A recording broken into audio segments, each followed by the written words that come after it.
the number of carjackings from last year, we're still leading the nation in it. That combined with the dramatic increase in vehicle thefts, particularly Kias and Hyundais, have made it so that our city and the people in it rightfully are terrified.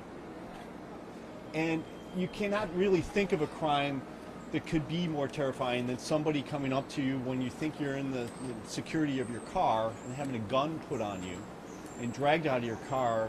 Heaven forbid you have a child in the car. It's terrifying, and people have every reason to feel that way. And it's difficult when you're constantly feeling as if you're a victim. And I truly get that. And so that's why what we're here to talk about today is things that you can do to take some control over this, to be less likely to be a victim of this.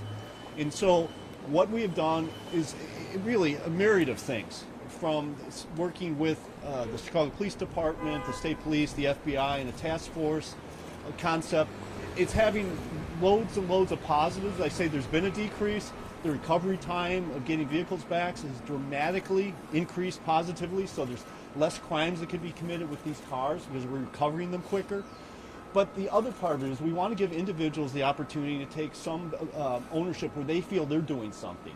And what we have been doing for months now is having it so that people could access a form that allows us to track your vehicle. That's been something we've been doing. It's been a little bit laborious because we started it rather quickly. What we're announcing here today is an ability for people to give us the consent to track their vehicle in the event it's stolen, not because we're looking to track people, but in the event it's stolen, we could immediately start the tracking. And the way we can do that is through going online. It's very simple. You go to the sheriff's website. I even could figure it out. You click on one button there, and it takes you immediately to a form. You fill the form out.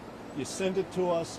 We send you back an email showing that we've received it, and you immediately are in our system. And within 2 to 5 business days, you will then receive in the mail 2 different vehicle stickers from us, one from the front, one through the back of your car, that you can place in your car. That will be something that will deter people, because we have talked to people who we have taken in custody, and trust me, they've been clear that they don't want to be dealing with cars that they know that we are tracking. It's just how it is, and you can understand that. And so this will then be mailed directly to your house within 2 to 5 days, and you can put those on. And then in the event, hopefully it'll never happen, but in the event that your car was taken, immediately the tracking can start going on. And as you can see, when we track cars, we recover them quickly, and we have the ability to stop future crimes. So, as I said, this is something that can be wildly helpful to people. We're asking people, it's live now, go to our website, sign it up. This is all free, and we can begin doing this. This has not been an isolated thing we've been doing. As I said, we've had this task force going on, but we've been working extensively with the manufacturers for the last year to attempt to try to get some sanity in this. Some manufacturers have been better than others not quite so good. But in working with them, it became clear that this concept would be something that would be very helpful. So if this is on record, which it would be now, they have the ability to start the tracking right away, and it's something that can help all the different law enforcement agencies. So the way it would play out is if you have a town, and I don't want to mention any specific town, but any town in the county, they have a car carjacked, they do right now, they enter it into the law enforcement database to show that there's a vehicle that has been stolen, so that all the rest of the law enforcement agencies know that. That already is done. But what happens now is once that event occurs, that clicks in our office, and then our office, A, starts the tracking, and B, informs that law enforcement agency that we have the tracking up and running right now, and that we will help in any other way possible, but it is up and running, and that should assist you in a great deal in trying to get this car. And so we have many things going on. I don't want to mislead people and say everything's going great. No. But there are a lot of things that we have going on now, both this program, working with manufacturers. We're in the process of getting a helicopter from the county. The city's getting helicopters as well. Things that I know firsthand from being out with our folks at night are game changers. So there is hope, folks. We have things going. now that can give us more tools, and we are very hopeful we're going to see these numbers dramatically declining in the near future. But we do have a ways to go. I'd be happy to answer any questions.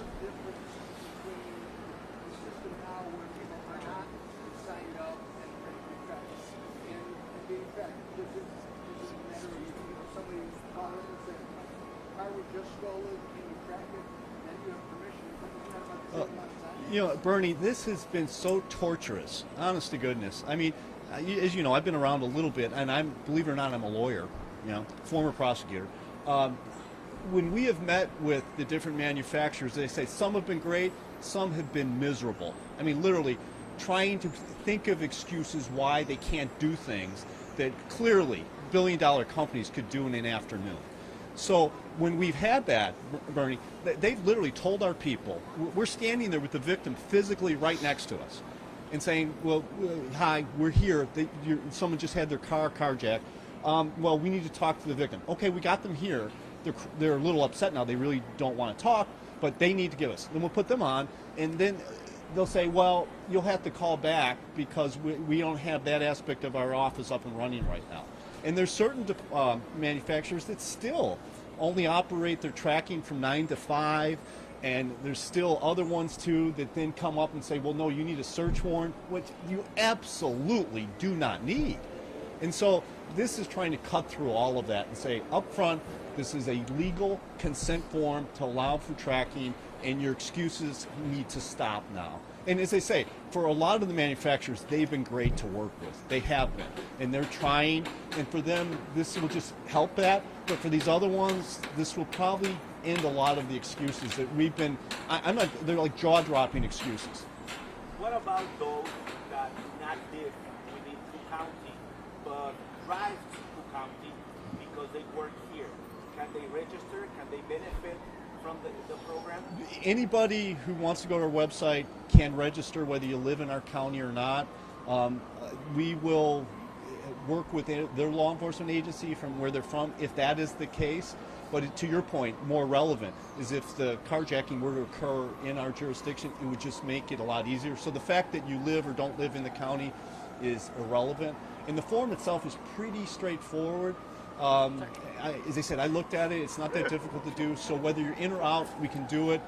If the carjacking though were to go back where you live, we'd still be able to work with them. It might be just another hoop we'd have to jump through. Sheriff Dart, I've got two questions for you. One, does this apply to older model vehicles that maybe don't have the technology that we're seeing with these newer vehicles? You know, that's a good question. Our strong understanding, because we've been doing this for a while now, is that most all vehicles from 2015 on have it. So the ones prior to that, that is a problem that we can't do anything about because there just is no capability within the car to do that. Now, if there's people that have that, though, we would love to work with them about other things that maybe we can do. There is the ability to put tracking on vehicles after they've been sold. I'd be lying to you if I told you I know exactly how expensive that is or isn't, but that there is the ability to do that for older And my cars. second question is sort of to give people peace of mind. As you know, people sometimes hesitate to give law enforcement their information because they feel like, what else are they tracking me for? So can you just provide that sort of peace of mind? Yeah, we make it really clear, not just in the form, but in the form itself it makes it clear that the only thing we can use this for is to track your car in the event that it's stolen and taken from you. So that's clear. But from truly, and I mean this sincerely, in a pragmatic way, we don't have time to track. We are all so overwhelmed right now that, oh my God, the last thing we have time to do is to sit and just routinely track someone because we can or we want to. In the event that somebody's involved with some completely other like criminal endeavor, we would be going that route with search warrants and things like that. There is zero possibility that this information is going to be taken and misused by law enforcement or anything. There isn't. Thank you. Hey, Sheriff Dart, I know you said that motorists who sign up for this will receive a sticker that says, it's tracked by the county. How confident are you that a simple sticker will deter someone from wanting to steal a car? Yeah, that's a good question because we were talking about that, and when we initially rolled this out, we were questioning what it is, and it's one of those things by its nature you won't be able to prove or disprove it, But that's why we went, frankly, at the jail, and when we had people in custody for carjacking, we've done interviews with them. You know, things that don't in any way compromise their criminal case. We just asked them, you know, why, starting with why you're doing this, what's motivating you, what do you do with the car, a whole litany of questions. But then one of them was, now, when cars are being tracked, does that discourage you? And it was quite unanimous what the opinion was, that they'll just go to another car.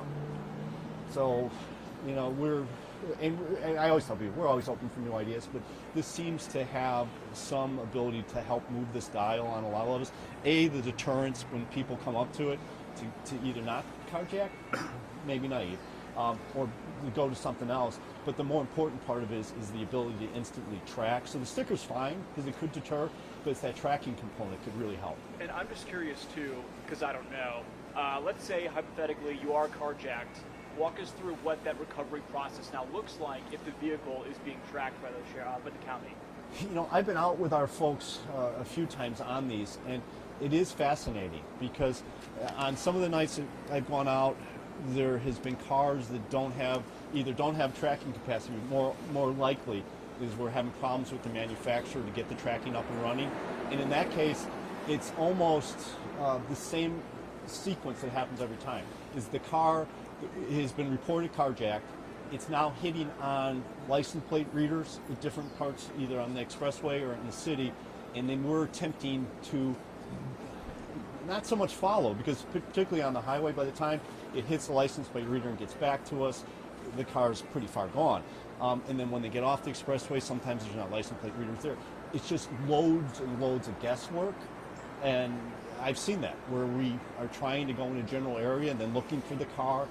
And then we have the other side of it, though, when I've been there when we're tracking cars, and it's been wild. I mean, it's literally almost as if, because at that point in time, we have our people live time that are telling us exactly where the car is, and we're more or less just trying to figure out, okay, do we want to stop it here? Do we want to stop it here?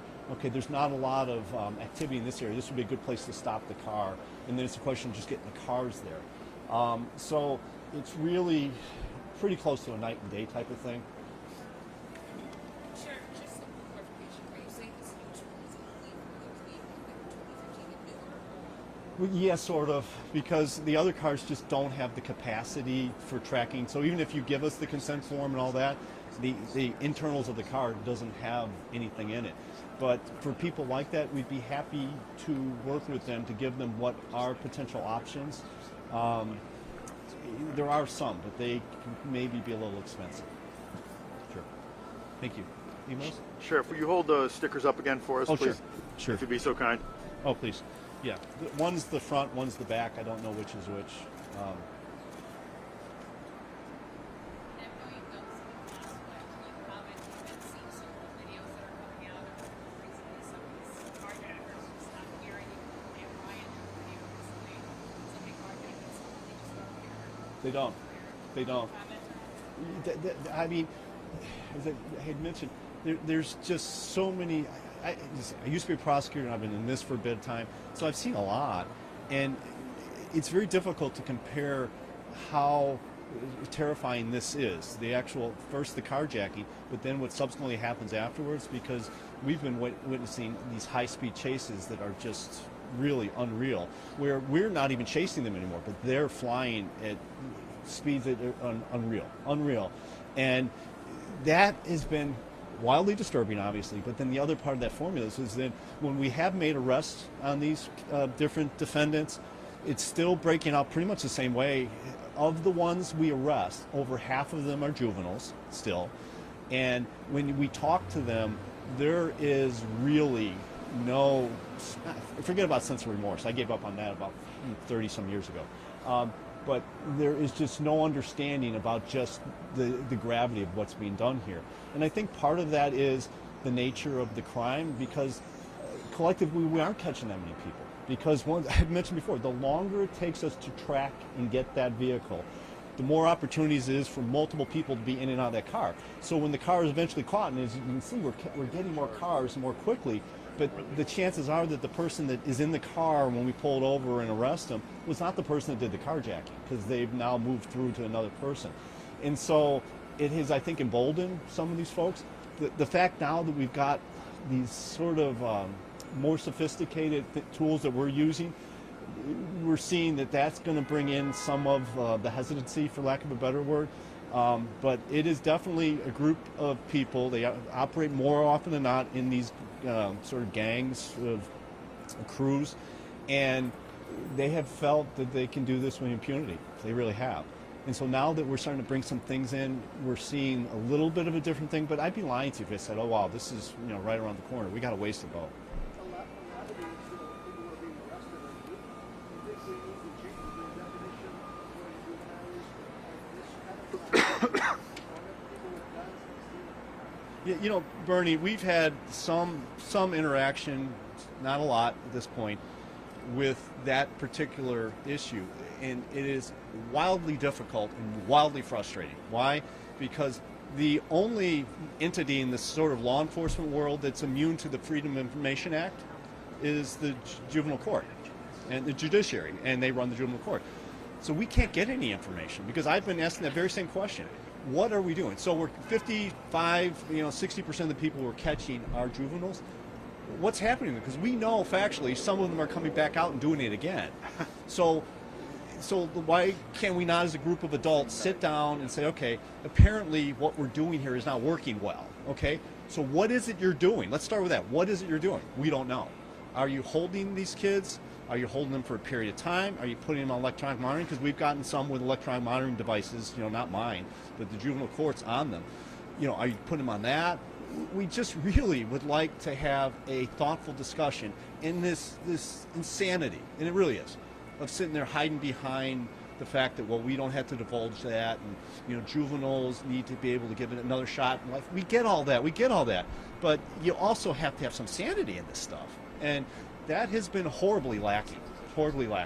So we're still plugging away on it, but it is really tricky, Bernie, really tricky. Yes. One for the front, one for the back. And actually, the interesting thing was pointed out to me, the one you put in the back shows, this vehicle is being tracked so that the person who is taking the car off, if they look through the rearview mirror, they're going to be looking at this. We'll make them ditch the car, maybe. We're trying. Cool. Yeah. Thank you so much. Thank you. Sheriff.